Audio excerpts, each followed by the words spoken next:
So what is fussy eating? Because don't children have palates and choices too? Knock, knock. Who's there? Who's there? Two pediatricians. That's kind of where the joke ends, because here's the thing. If I know I have access to two pediatricians in one practice, how did you meet? So we studied together. Postgrad together. Well, two for the price of one for sure. Prashani and Yashna, it is really, really great having you as part of Baby Brunch. And I mean, you know the background, but we wanted to talk about food and sleep. It rings true for adults. I mean, when we want to sleep well, there's certain things that we avoid. Too much wine will have you wake up in the night. And so if you have a balanced diet and you go to bed, you'll sleep better. Is it the same for children? I mean, how can we get our kids to get this better holistic eating habits, lifestyles with great food so that they can sleep well and wake up refreshed? Every mother's dream. So I think basically to introduce them to a good, healthy, balanced diet, you have to be the one doing it. So you are, they can choose what they want to eat, but you provide what's there. So if you just keep it balanced and healthy and a variety of new foods, then that's all they'll know. And then they will choose eventually from that. Is there a definite link? Is there a definite link to a healthy diet in children and them sleeping really well through the night? So currently there's no evidence about food and sleep. But what we do know is that sleep's a neurological milestone, that sleep becomes a conscious choice from about 4 months, and that this is the reason why you've got to sleep train your child and set the scene or environment for sleep. Darken the room. We do bath and then, straight to bed. You sort of wind down for the day. That said, good food choices, again, closer to bedtime would be important, because you don't want to have food choices that are high in carbohydrate, or sugar, or unhealthy choices, because that's not winding down your metabolic system or your body's glucose metabolism or sugar metabolism system. That's going to make a child want to stay up. So although there's no scientific link, logically, one would avoid all the sugary, unhealthy, and even carbonated fluids. Carbonated, yeah. and high fluid intake closest to sleep time, because you want to set the scene to train your child to sleep so that they wake up refreshed and start their day well every morning. There was a big emphasis for a while on protein at bedtime. And at the time, I had one vegetarian who was 2 years old and refused to eat meat at the time. And then there was the other one that loved it so much that I think she didn't sleep because she was just too full, right? So, I mean, if you had to practically give us 3 things that are good for children to help them sleep and feel full and satisfied without the idea of a bribe with a sugary treat for bath time, which I've of course never done, or the carbohydrate option, what would it be? I mean, what would you literally give a 3 or 4 year old? What would you give your child before bedtime? But again, I think it takes it back to balance. So, a little bit of each thing. So some protein, but definitely vegetable, and even some carbohydrate to keep them a little bit full, especially through that initial sleep period. But again, bringing it back to a balanced meal at all times. And you could choose the low glycemic index carbohydrate foods, which would keep the child fuller for longer and then sleep better. And that, with a bit of protein and fat, would really help also feed the muscles and the brain cells and just, encourage growth. Mm-hmm. You are both moms, right? And I remember there was a big debate in our own home still. When to give dinner and then when to give Milky. Milky too close to bedtime, then we need to make sure that we brush teeth. Milk too close to bedtime, too close to dinner time, makes that they don't want to eat the food and they want Milky instead. I mean, in your own homes, what did you do with small kids? Do you give them the meal first and then wait a little bit and then Milky? Is it a bribe to get them to bedtime? it's not good for their teeth, because I'm in that situation now where my youngest, we've got to do a little bit more maintenance on the teeth because of sugary milky. But I think it's also age dependent. So before the first year, then milk is the most important. So you should have a milk feed. And then after that, definitely food first. And then after that, you can get a milk bottle. Yeah, and after a year, also they've got more teeth, so you've got to teach them good dental hygiene and that's part of winding down to sleep, brushing your teeth. So supper, at least 30 minutes before milk. Before a milk bottle, and then milk, and then you've got to brush, sleep, and prepare for bed. Because everything's about repetition. If you repeat and keep routine, they learn the routine you teach them. And then they can predict what's going to happen, so they're comfortable and happier at those times of days. Have you had, you're in a practice, right? So surely there's mommies and daddies and partners and people that come in and we get it all wrong, right? What's the worst mistake we can make? How bad can it get? I don't think you can make a mistake as a parent, because every child's different, every family is different, every mom's different, every dad's different, everybody arrives from work at different times, everyone's lifestyle's different. So at the end of the day, I think you've got to choose what works for your family and your lifestyle. Because if you say bedtime's at 7, but if you're a mom who only arrives home at 7:30, you will not see your children ever. So I think one has to really flex according to your family and your child's needs and your family's needs.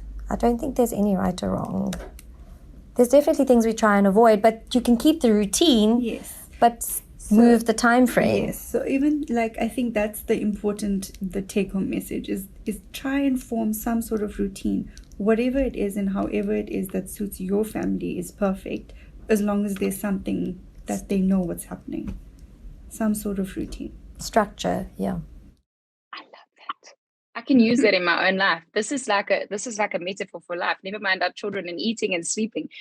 Is picky eating bad? Is it if you put a tray in front of them with every possible food, which is what I do. It looks like they're in some 5-star hotel with their little meze platters, from strawberries to carrots to a little bit of protein. They call it flacy. And, and then when I get back, of the 5 things, they've eaten 2. Is picky or fussy is that fussy eating, or can we just let it go? So what is fussy eating? Because don't children have palates and choices too? Unless they're only eating meat, or they're only eating cheese, or they're only eating one food type. But children are responsive feeders. So, and often when you're introducing foods, you may have to introduce the same food group up to 15 to 20 times before they actually develop a taste or a palate for it. So one, you need to actually give balance. You need to give them all different types of food, all different types of choices, textures, different tastes also, and types of cuisine, because perhaps this child does not enjoy curried meat but likes pickled fish. Who knows? Oh no, they love curry. That's no issue. It's all the other stuff. Okay, we're eating curry for dinner, so I hope you come hungry. But I hear what you're saying, that the structure and routine. I also love your comment on picky and fussy eating. On my plates, I'm not going to eat everything or even the whole plate. There's some things that I like more than others. And it's so weird that we expect this from our children, right? Like, you must eat all of it. Or, oh, she didn't eat all her food. Whereas it's not something that you expect from self, right? Yes, but also labeling them. So we always say, oh, don't label us, or don't label what we do, but we're putting this label onto them. So take that label away. Picky eating, fussy eaters, it just shouldn't be a thing. Your child will eat something of what you give them, and that's good enough. And also, I think a lot of picky and fussy eating feeds from parental anxiety, because if you've got an anxious parent who is constantly forcing their child to eat, then you're going to get a reactive child who doesn't want to eat. Yeah. Sometimes if you just leave it down and walk away and turn around, your child's exploring the food because they're not pressured to. because we wouldn't like to sit at a dinner table and go, eat your food. Eat the chicken. Eat the chicken. Eat the chicken. It is amazing what you are saying about our own habits and anxiety and how it, can be carried over to our children. You're right. What are some suggestions? I mean, give some suggestions to introducing baby to solids. So we're not going to sit there and go, must eat, have. But what's the one thing that you give moms advice to in your practice around introducing solids? There's so many commentaries, some say if the baby is not sleeping, introduce porridge earlier. Others say start with fruit first. There's many books written on this, and I'm sure it's a podcast on its own, which we will definitely be contacting you on. But if you can give one nugget to mums and dads watching and listening to this video and podcast, what would it be to introducing solids? What should we keep in mind? So again, I think before the age of 1, milk is still the most important part that's needed for their growth and development.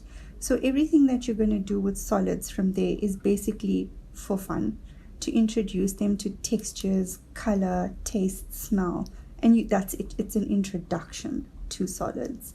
And again, choose their happiest time of day. So nobody says you have to start with breakfast and it has to be rice cereal. Choose their happiest time of day. If you have a grumpy morning baby, he is not going to be interested in any breakfast. So choose their happy time and introduce it in a happy manner with positive sort of role modeling about food to them. And it'll be easier. And also, a child needs to be developmentally appropriate and ready for that introduction. So they need to be having head control. One needs to think about the timing of the intervention in terms of developmentally, yes, but also timing of the day. Are you relaxed yourself? Do you have the time to prepare that meal for the chosen time?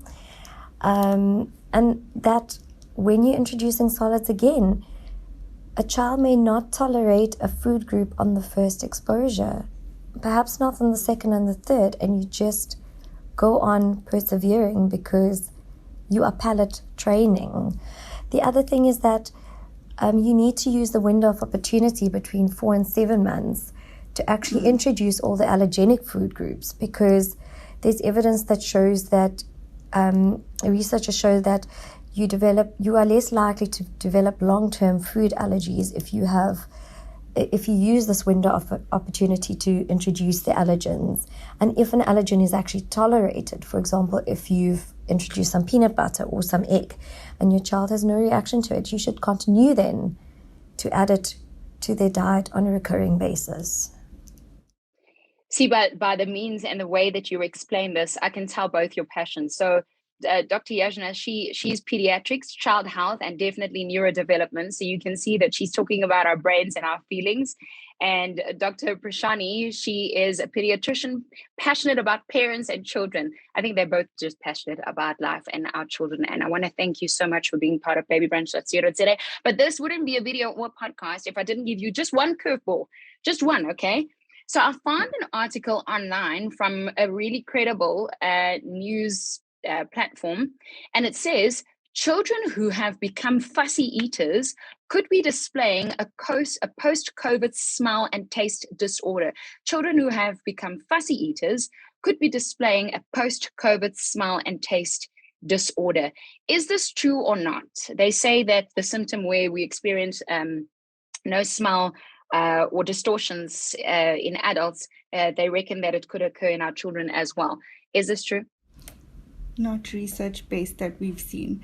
So I think in terms of COVID in children, there's so much that we don't know, and we don't know how it's going to develop later on in their lives. So at this stage, there's no evidence to say that such a thing is true. And I think also with the different variants, the clinical picture's changing. So I think we've got a lot to learn. It's an open space that's very open to research at the moment, but we're getting there in terms of pediatric and extrapolating data from adults, but we can't just directly extrapolate data and say this is applicable to children. Lastly, doctors, what's for dinner? Dry macaroni. I'm into curries and rotis, so I'm coming to your house, okay?